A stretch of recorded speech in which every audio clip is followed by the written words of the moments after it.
હમણાં આપણે મકાઈને ભાપી લઈશું. આપણે ગેસ પર મૂકી દઈશું.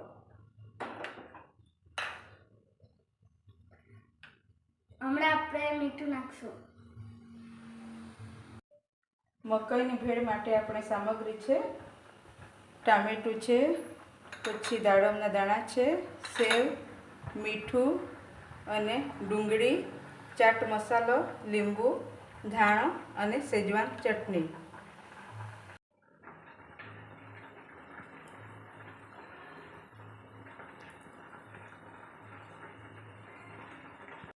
આપણે મકાઈના દાણા બાફી લીધા છે.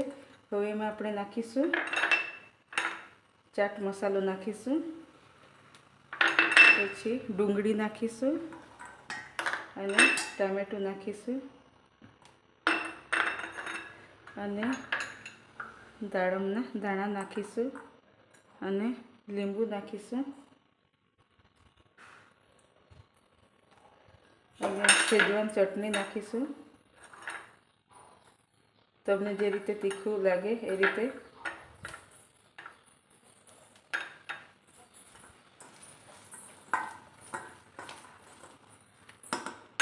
એમાં હવે થોડો આપણે ધાણો નાખી દઈશું. મીઠું તો આપણે બાફ્યું ત્યારે પણ દાણામાં મીઠું નાખ્યું હતું અને ચાટ મસાલામાં પણ મીઠું આવે છે, એટલે મીઠાનો હવે ઉપયોગ કરવાનો નથી આપણે.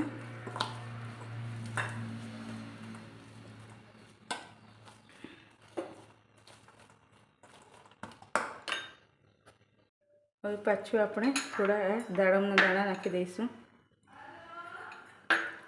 અને થોડો ધાણો નાખીશું અને આ સેવ આપણે નાખીશું.